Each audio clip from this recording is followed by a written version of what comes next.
क्या गिफ्ट दोगे? मुझसे तो पूछा ही नहीं कि मुझे quiet? मैं थोड़ी देर में कॉल करूं सलमान? सानिया का हॉस्पिटल गई है। आप कहाँ जा रहे हैं? ये किया है तुमने, सारा बिखेरा फैला के रख दिया मेरे लिए। मैंने? हाँ तुमने। और लेकर जाओ अपनी शानदार बहू को डॉक्टर रुबीना के पास, जो मेरी रेपुटेशन पे धब्बा लगाने में कोई कसर नहीं छोड़ती। अब वो एक दिन भी वहां काम नहीं करेगी।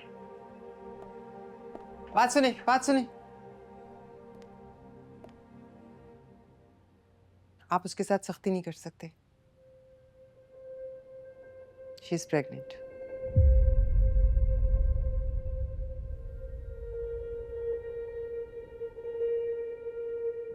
शबीन, आपको डर नहीं लगा कि वक्त हाथ से गुजर जाएगा?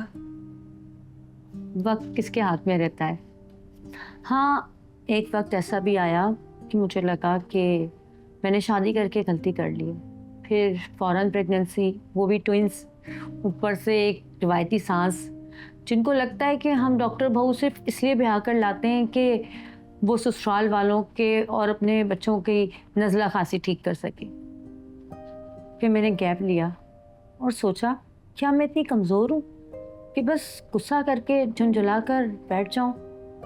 हस्बैंड से बात की, जिम्मेदारियां बांटी, बच्चों को टाइम दिया, फिर सब कुछ पहले की तरह कंटिन्यू किया।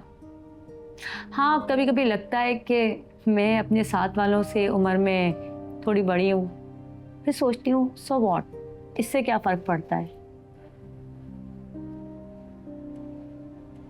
बहुत बहादुर हैं आप। बहादुर नहीं, बस उम्र में तुमसे ज़्यादा मैच्योर हूँ और मैच्योरिटी के साथ ये बात समझ आई कि हर जंग लड़ना ज़रूरी नहीं होता। कभी कभी मामलात खुदा पे भी छोड़ देने चाहिए, उससे ज़िंदगी सुकून में आ जाती।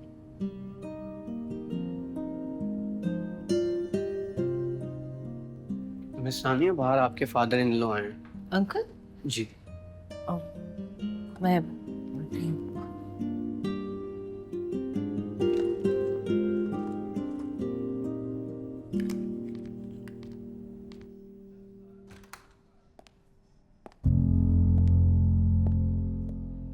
What is the meaning of this? बगैर बताए मेरे दफ्तर में ऐसे कैसे आ सकते हो? इसका क्या मकसद है?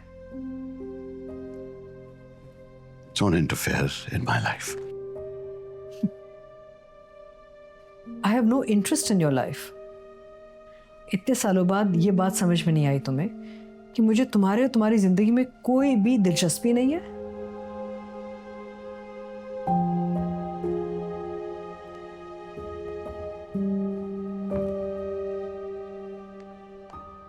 तुम्हारी इसी अक्कड़ और सेल्फिशनेस की वजह से मैं अपनी वो जिंदगी नहीं जी सका जो मैं अपने लिए चाहता था।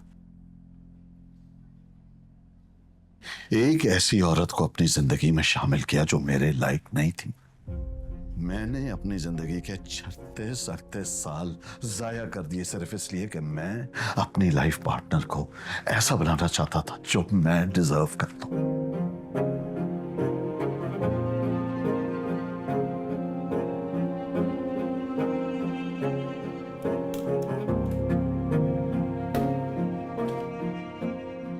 ये अक्कड़, ईगो, सेल्फिशनेस, ये तो शुरू से तुम्हारे अंदर थी, प्रोफेशनली एंड पर्सनली। तुम्हें तो कभी ना सुनने की आदत ही नहीं आई। शादी तुमने जल्दबाजी में इसलिए की क्योंकि मुझे स्कॉलरशिप मिला था और मुझे बाहर जाके पढ़ना था, तो मैं शादी नहीं कर सकती थी उस वक्त। और मेरे ना को तुमने अपने ईगो पे ले लिया, और मुझे सिर्फ ये दिखाने के लिए कि मैं जिस पे भी हाथ रखूंगा वो मेरी हो जाएगी। I am just so glad I took that decision. एक औरत ने तुम्हारे इशारों पे चलते हुए पूरी जिंदगी निकाल दी, एंड यू हैव रिग्रेट्स।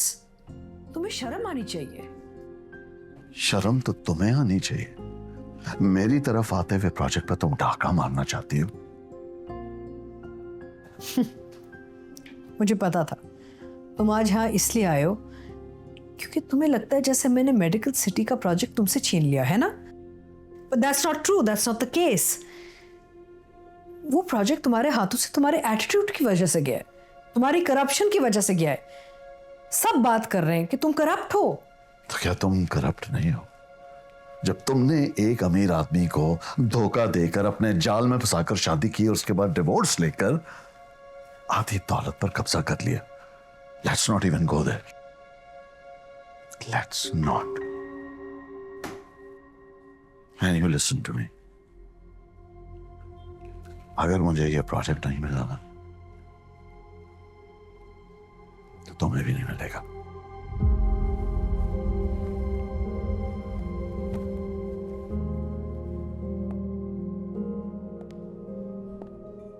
और हाँ, और अब मेरी बहू तुम्हारे हॉस्पिटल में काम नहीं करेगी। आंटी आप? आंटी वो अब तुमसे नहीं रोकेगी। रुकना तो होगा। She is pregnant. तुम मेरे साथ घर चल सकते हो?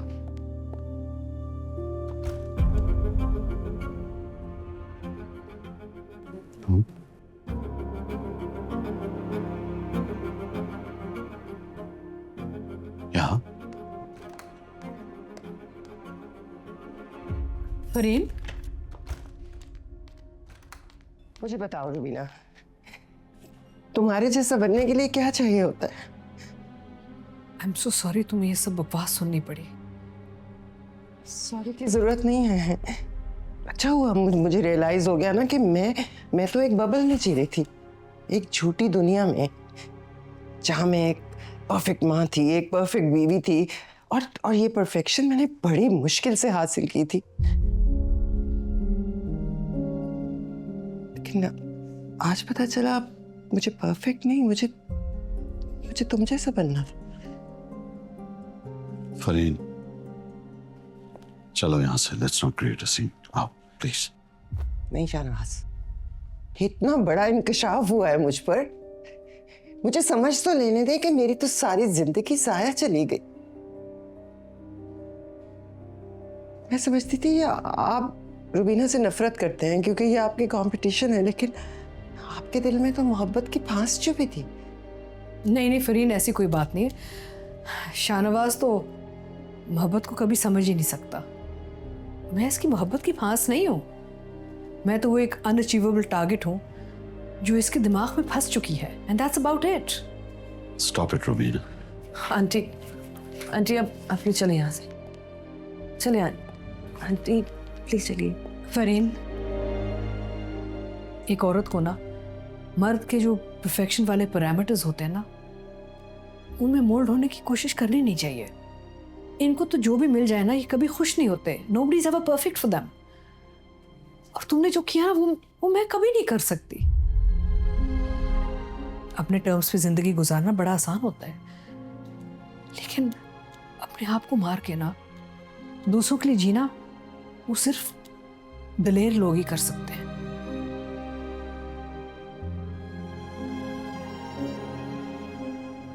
चले सानिया? जी आंटी चलिए।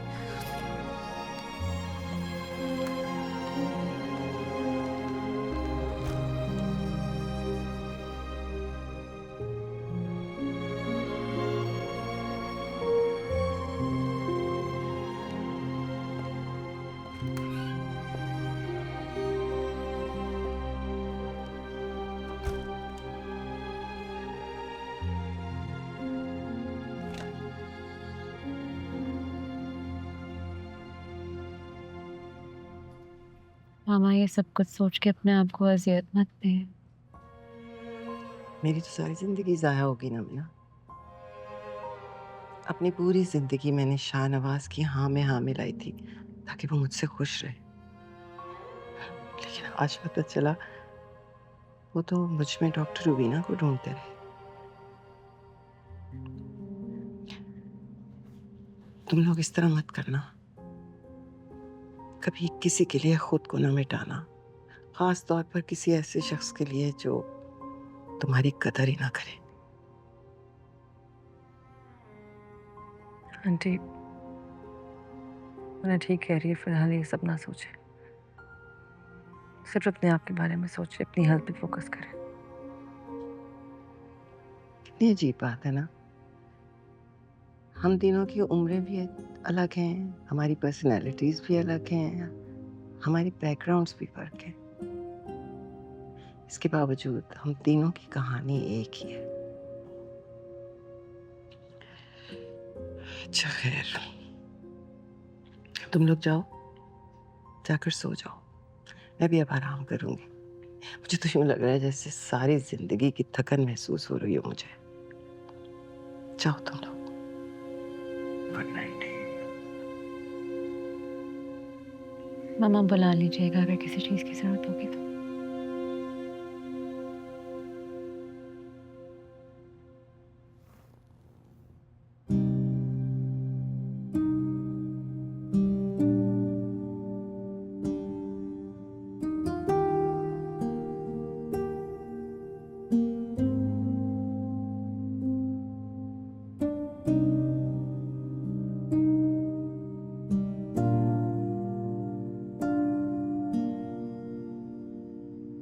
जा